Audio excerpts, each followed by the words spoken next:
4차 산업혁명 시대를 이끌 교육 프로그램이라고는 하지만 현장에선 기대와 우려가 교차하고 있습니다.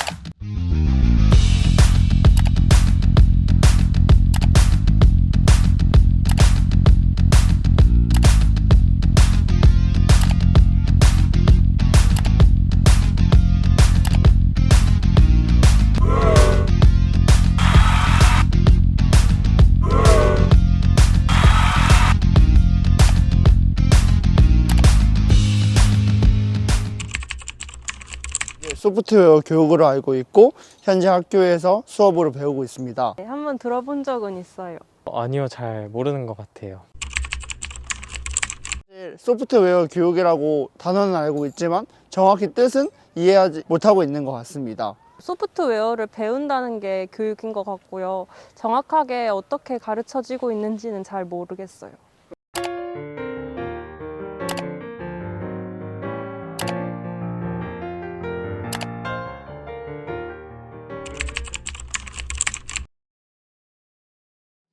일단은 딱 제일 처음에 느꼈던 거는 애들이 소프트웨어 수업 한다면 뭔가 되게 좋아했어. 왜냐면은 이제 다른 뭐 국어나 수학, 사회 같은 경우에는 보통은 이제 뭐 교과서나 학습지를 위주로 이제 수업을 했는데 이거 같은 경우는 이제 일단 기본적으로 거의 노트북이 깔리고 또 거기에 뭐 마이크로비트라든지 뭐 터틀봇 같은 교구들도 들어오고 하니까 뭔가 아이들이 직접 만지면서 해볼 수 있었다라는 점에서 그게 학생들이 좋아하지 않나라는 생각을 했던 것 같아. 맞아. 그리고 뭔가 이론이나 그런 걸 가르쳐 주는 게 아니라 그 로봇을 어떻게 다루는지, 그 맞아, 로봇이 맞아. 어떻게 생겼는지 막 직접 조작하면서 탐구하잖아. 그러니까 더 아이들이 진짜 신기해했던 것 같고 또 이거를 처음 배우는 애들은 엄청 더 좋아했던 것 같아. 아이들 블록 하나씩 알게 되고 나면은 이제 걔네들을 조합해서 어떤 프로그램을 만들 수 있을까 라는 거에 대해서 학생들이 되게 깊이 있게 고민하고 또 자기들끼리 자유롭게 토론하는 모습을 보이기도 하더라고. 그래서 정말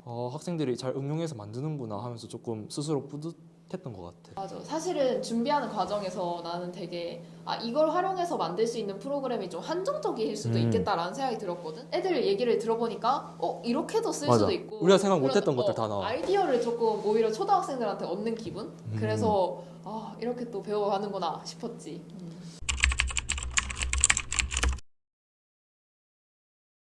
소프트웨어 교육을 통해 학생들은 미래 사회를 이끌어갈 과학적인 소양을 기를 뿐만 아니라 인성적인 소양도 함양할 수 있다고 생각을 합니다.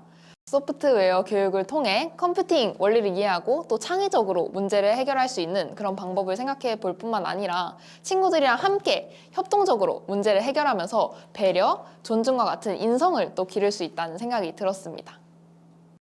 우선 소프트웨어 교육은 단순히 뭐 전자기기에 익숙해지고 또 프로그래밍 실력을 높이게 하는 역할을 하는 것이 아니라 학생들의 어떤 순서나 또 절차에 따라서 사고를 할 수 있도록 해야 한다고 생각했습니다.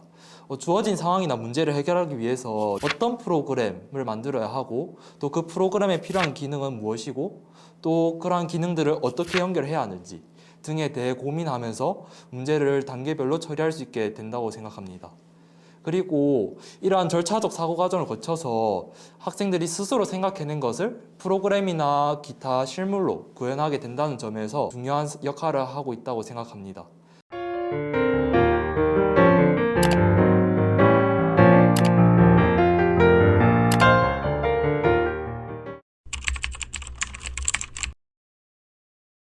현재의 소프트웨어 교육을 처음 접했을 때 저는 시언어와 같은 텍스트형 교육을 초등학생들도 충분히 따라할 만한 블록 코딩으로 변형했다는 점에서 매우 놀라웠고요.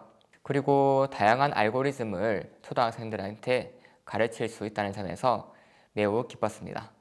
제가 처음 소프트웨어 교육을 접했을 때는 사실 이거는 너무 어려운 교육이다라는 생각을 했습니다. 왜냐하면 저도 전혀 이때까지 배워보지 않았던 내용이기 때문에 학생들에게 가르치기 위해서는 저도 처음부터 완전히 다시 배워야 했기 때문입니다. 그리고 그때는 용어 자체가 너무 낯설어서 용어를 이해하는데 시간이 정말 많이 걸렸습니다. 언플러그드, 피지컬 컴퓨팅, 딥러닝 같은 용어들을 이해하고 이를 학생들에게 가르치기 위해서는 제 스스로 배워야 할 것들이 생각보다 많아가지고 어렵다라는 생각을 하게 되었습니다. 그와 동시에 이거를 가지고 내가 원하는 것을 만들 수 있겠다라는 생각도 가지게 되었습니다. 센서를 통해서 자동문을 만들어 본다든지 내가 원하는 대로 갈 수 있게 만들 수 있는 자동차를 구현해 볼 수 있다든지 이와 같이 내가 직접 무언가를 만들어 보고 해볼 수 있다는 기대감도 가지고 있었습니다. 현장에서 소프트웨어 교육은 프로젝트형 수업으로 이루어져야 된다고 생각합니다.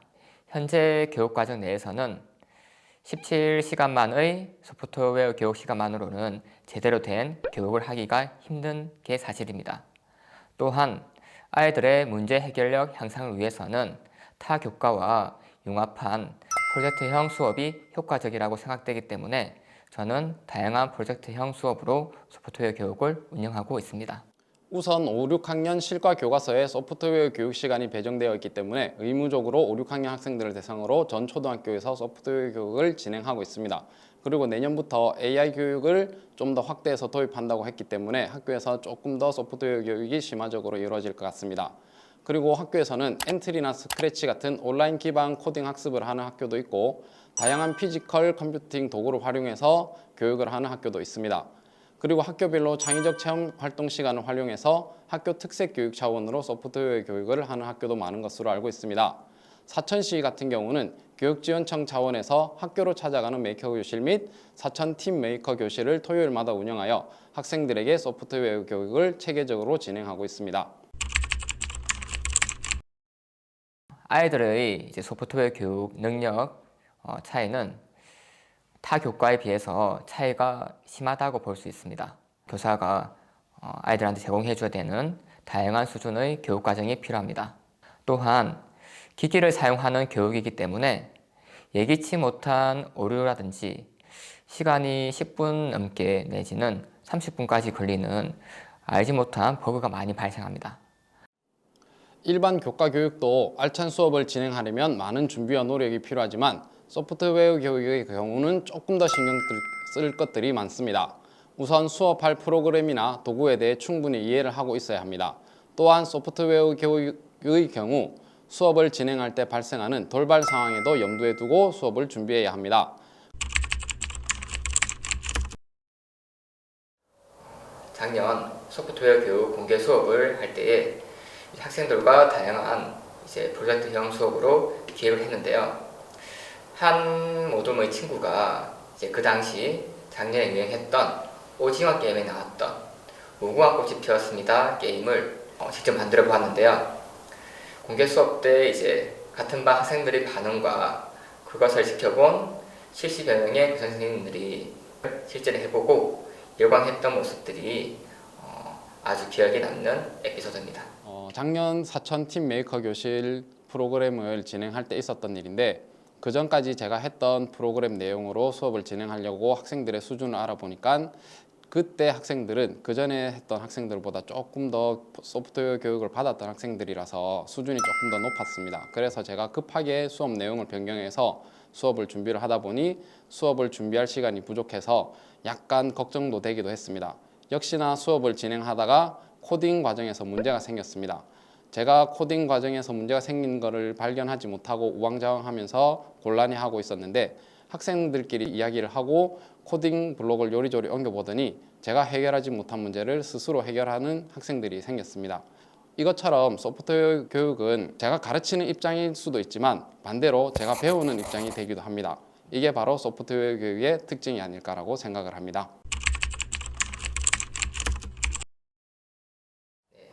제2차 산업혁명이 시작되면서 수학 교육을 필요로 했듯이 현재 우리는 4차 산업혁명 시대에 살고 있습니다. 우리는 소프트웨어 교육 전문가, 즉 프로그래머가 되기 위해서가 아닌 현대 사회를 살아가기 위한 기초, 기본, 소양 교육을 위하여 소프트웨어 교육을 받아야 하기 때문에 학교 교육에서 소프트웨어 교육은 반드시 해야 하고 또한 중요성이 갈수록 커져가야 한다고 생각합니다. 제일 어려운 질문이 아닐까라고 생각을 했습니다. 결론적으로 말씀드리면 당연히 중요한 교육입니다. 흔히들 우리나라는 하드웨어는 잘 만들지만 소프트웨어는 약하다고 합니다. 아무리 좋은 하드웨어를 만들어도 소프트웨어가 따라주지 못한다면 작동이 안 되고 구현을 하기 어렵기 때문에 이것이 현재와 미래의 현실입니다. 하지만 저는 소프트웨어 교육에만 너무 치중하는 것도 지양해야 한다고 생각을 합니다. 아까의 논제와 반대로 생각을 하면은 아무리 좋은 소프트웨어가 있어도 그것을 구현하고 작동할 수 있는 도구가 없다면 소프트웨어도 빛을 보지 못할 거라고 생각을 하기 때문입니다. 그래서 저는 개인적으로 소프트웨어의 교육을 현재의 수준을 바탕으로 해서 소프트웨어에 관심이 많은 학생들에게 더 다양하고 깊이 있는 소프트웨어 교육 기회를 제공하는 방향으로 가는 것이 좋다라고 생각을 합니다.